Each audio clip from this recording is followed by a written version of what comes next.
അല്ല, അത് MLA-മാർക്ക് അവരുടെ ഗസ്റ്റിനെയോ അല്ലെങ്കിൽ ചിലപ്പോൾ മന്ത്രിമാരുടെ സ്റ്റാഫൊക്കെ റൂം ആവശ്യപ്പെടാം.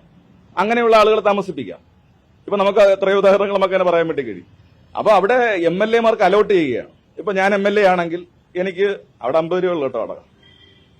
അതും കൂടി വേണം പറഞ്ഞെങ്കിൽ അവിടെ 50 രൂപയുള്ള വാടക. അതെന്തുകൊണ്ടാ? അത് ജനപ്രതിനിധിയുടെ ആയതുകൊണ്ട് നമുക്ക് തരുന്ന ഒരു ആനുകൂല്യമാണ്. ഒരു നിശ്ചിതമായ നാമമാത്രമായ തുക അവിടെ നിശ്ചയിച്ച് വാടക വാങ്ങുകയാണ്. അത് നമ്മൾ ഈ ശമ്പളത്തിൽ നിന്ന് പിടിക്കുകയാണ്, ഡിഡക്ട് ചെയ്യുകയാണ്. 50 രൂപ അതിൽ നിന്ന് പിടിക്കും. അപ്പൊ ഇത് അതിശയോക്തിപരമായി പറയുകയാണ്. ഈ ശബരിനാഥൻ ഈ തുക കൊടുത്തിട്ടല്ലേ നേരത്തെ വാടക എടുത്തിരുന്നത്? താമസിക്കുന്നുണ്ട്.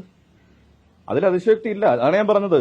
ഒന്നുകിൽ MLA-മാർക്ക് നിയമസഭാ സമ്മേളനം ചേരുമ്പോൾ അവിടെ വന്ന് തങ്ങാം, ഇല്ലെങ്കിൽ MLA-മാരുടെ സ്റ്റാഫിന് താമസിക്കാം, അല്ലെങ്കിൽ MLA-മാർ നിർദ്ദേശിക്കുന്നവർക്കവിടെ താമസിക്കാം. അതിലൊന്നും അതിശയോക്തി ഇല്ല. അതൊക്കെ പണ്ട് മുതലേ അങ്ങനെ തന്നെയാണ് ചെയ്യുന്നത്. ഇപ്പൊ വാടക കുറഞ്ഞുപോയി എന്ന് പറയുന്ന ശബരിനാഥൻ ഈ നമ്മുടെ തിരുവനന്തപുരം നഗരഹൃദയത്തിലെ ശാസ്തമംഗലത്തെ MLA ഹോസ്റ്റലിന് 50 രൂപ കൊടുത്തത് അദ്ദേഹം അംഗീകരിക്കൂ? അത് തീരെ കുറവാണെന്ന് അദ്ദേഹം പറയൂ? ഞങ്ങൾ ഉന്നയിക്കുന്ന ഒരു ചോദ്യം അതാണ്. അപ്പൊ അത് ശരിയായ രീതിയല്ല. അത് പണ്ട് കാലം മുതൽ, ഞാനിപ്പോ MLA ആയിട്ട് 7 കൊല്ലമായുള്ളൂ. ഇവിടെ എത്രയോ സീനിയർ ആയിട്ടുള്ള വളരെ വലിയ നേതാക്കന്മാരുണ്ട്. അവരും ഈ മുറികൾ ഈ നിലയിൽ തന്നെയാണ് ഉപയോഗിച്ചുകൊണ്ടിരുന്നത്. ഞാൻ എന്റെ സൗകര്യാർത്ഥം, ജനങ്ങളുടെ സൗകര്യാർത്ഥം താഴത്തെ നിലയിൽ, കാരണം രോഗികളടക്കമുള്ള ആളുകൾ MLA ഓഫീസിൽ വരുന്നുണ്ട്.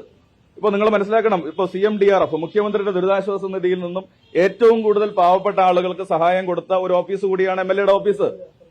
ആയിരക്കണക്കിന് ആളുകൾ അവിടെ വരികയാണ്. വികലാംഗരായിട്ടുള്ള ആൾക്കാരുണ്ട്, വൃദ്ധരായിട്ടുള്ള ആളുകളുണ്ട്, സ്ത്രീകളുണ്ട്. ഇവർക്കൊക്കെ വന്ന് കാണാൻ സൗകര്യമുള്ള ഒരു സ്ഥലത്താണ് MLA ഓഫീസ് സ്ഥിതി ചെയ്യുന്നത്. കഴിഞ്ഞ 7 വർഷമായിട്ട് ആർക്കും ആക്ഷേപമില്ല. BJP അത് ഉന്നയിക്കുന്നു, കോൺഗ്രസ് ഇപ്പോൾ അത് ഏറ്റെടുക്കുന്നു. ഇതിന്റെ അർത്ഥം എന്താ? അപ്പൊ ഞങ്ങൾ ഇതുമായി ബന്ധപ്പെട്ട് മാർച്ച് 31 വരെ ഞങ്ങൾക്ക് സമയമുണ്ട്. അതുവരെ നിയമപരമായി അവർ തുടരാനുള്ള കാര്യമുണ്ട്. ഇന്നലെ മേയർ സംസാരിച്ചപ്പോൾ ആ കാര്യം വ്യക്തമാക്കുകയുണ്ടായി.